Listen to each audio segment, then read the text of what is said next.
വൈകുന്നേരത്തെ ചായക്ക് ആവിയിൽ വേവിച്ച ഹെൽത്തി ആയിട്ടുള്ള ഒരു പലഹാരം തയ്യാറാക്കിയാലോ? ഡിന്നറിനും അതുപോലെ തന്നെ ബ്രേക്ക്ഫാസ്റ്റ് ആയിട്ടും ഒക്കെ നമുക്കിത് കഴിക്കാം. ഇത് കഴിക്കാൻ വേണ്ടിയിട്ട് നമുക്ക് കറീൻ്റെ ആവശ്യം പോലുമില്ല. അപ്പോൾ ഈ ഒരു നല്ല ഹെൽത്തി ആയിട്ടുള്ള റെസിപ്പി എങ്ങനെയാണ് തയ്യാറാക്കുന്നതെന്ന് നമുക്കൊന്ന് നോക്കാം. അരിപ്പൊടിയോ ഗോതമ്പ് പൊടിയോ ഒന്നും യൂസ് ചെയ്യാതെ അവിൽ വെച്ചിട്ടാണ് നമ്മളിത് ചെയ്യുന്നത്. അപ്പോൾ ഒരു 1.25 കപ്പ് അവിൽ നമ്മളൊരു ബൗളിലേക്ക് ഇട്ട് കൊടുത്തിട്ടുണ്ട്. ഇനിയിപ്പോൾ അവിൽ നല്ലപോലെ ഒന്ന് 2-3 പ്രാവശ്യം വെള്ളമൊഴിച്ചിട്ടൊന്ന് കഴുകിയെടുക്കാം.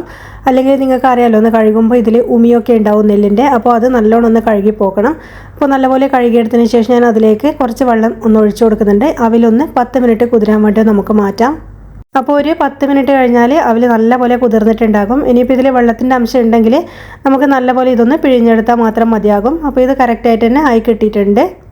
ഇനി ഇത് നമുക്ക് സൈഡിലേക്കൊന്ന് മാറ്റി വെക്കാം. ഒരു പാൻ അടുപ്പത്ത് വെച്ച് അതിലേക്ക് ഒരു 2 ടേബിൾ സ്പൂൺ വെളിച്ചെണ്ണ ഒഴിച്ചു കൊടുക്കാം. അതുപോലെ തന്നെ വെളിച്ചെണ്ണ ഒന്ന് ചൂടായി വരുന്ന സമയത്ത് നമുക്കിതിലേക്ക് കുറച്ച് കടുക് ചേർത്ത് കൊടുക്കാം. പിന്നെ അതുപോലെ തന്നെ ഒരു 1/4 ടീസ്പൂൺ വീതം ഉഴുന്ന് പരിപ്പും കുറച്ച് കടലപ്പരിപ്പും ചേർത്ത് കൊടുക്കുന്നുണ്ട്. അപ്പോൾ കടലപ്പരിപ്പ് ഇല്ലെങ്കിലും കുഴപ്പമൊന്നുമില്ല.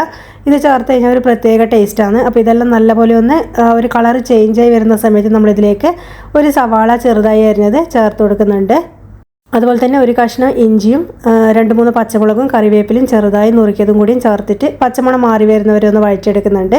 അതിനുശേഷം നമ്മളിതിലേക്ക് ആ ഉള്ളി ഒന്ന് വേഗം വാടി കിട്ടാൻ വേണ്ടിയിട്ട് കുറച്ച് ഉപ്പും കൂടിയും ചേർത്ത് കൊടുക്കുന്നുണ്ട്. അപ്പോൾ ഇതെല്ലാം നല്ലപോലെ ഒന്ന് വാടി വരുന്ന സമയത്ത് ഇതിലേക്ക് 1 ടീസ്പൂൺ ചില്ലി ഫ്ലേക്സ് ചേർത്തിട്ട് ആ ഒരു പച്ചമണം മാറ്റിയെടുക്കാം.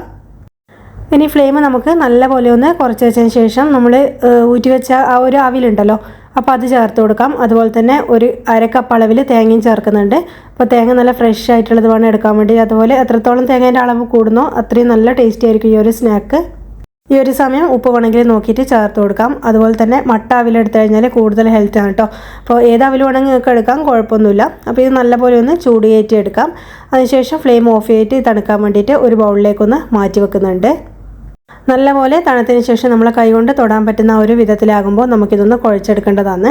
അപ്പോൾ നല്ലപോലെ ഒന്ന് മിക്സ് ചെയ്തെടുക്കുന്നുണ്ട്. അപ്പോൾ അവിൽ നമ്മൾ കുതിർത്തുകൊണ്ട് തന്നെ നല്ലപോലെ ഇതൊന്ന് മിക്സായി കിട്ടും. അതുപോലെ അരിപ്പൊടിയോ ഗോതമ്പ് പൊടിയോ ഒന്നും നമുക്ക് ബൈൻഡിങ്ങിന് വേണ്ടി ചേർക്കേണ്ട ആവശ്യമില്ല. ഇനി നമുക്കിത് ഇഷ്ടമുള്ള സൈസിൽ ഒന്ന് ഉരുട്ടിയെടുക്കാം. അപ്പോൾ ഞാനിവിടെ നമ്മളെ കൽമാസും അതുപോലെ ഉന്നക്കായൊക്കെ ഉണ്ടാക്കുന്ന പോലെ ഈ ഒരു ഷേപ്പിലാണ് ഉണ്ടാക്കിയെടുക്കുന്നത്. അതുപോലെ തന്നെ നിങ്ങൾക്ക് വേണമെങ്കിൽ ബോളുകളാക്കി മാറ്റി വെക്കാം. ഒരു പ്ലേറ്റിലേക്ക് ഇത് മാറ്റിയിട്ടുണ്ട്. പ്ലേറ്റിൻ്റെ അടിയിലും എണ്ണ മറക്കരുത്. ഇനി നമുക്കിതൊരു 10 മിനിറ്റ് ആവി കയറ്റിയെടുക്കാം. അപ്പോൾ നല്ല ഹെൽത്തിയാണ്, അതുപോലെ തന്നെ ഉണ്ടാക്കിയെടുക്കാനും എളുപ്പമാണ്. അപ്പോൾ കറി വേണമെന്ന് നിർബന്ധമുള്ളവർക്ക് നമ്മൾ ചട്നിയോ ഏത് കറി വേണമെങ്കിലും യൂസ് ചെയ്യാം. അതുപോലെ തന്നെ കുട്ടികൾക്കാണെങ്കിൽ ടൊമാറ്റോ സോസൊക്കെ ചേർത്ത് കഴിക്കാനും നല്ല ടേസ്റ്റാണ് കേട്ടോ.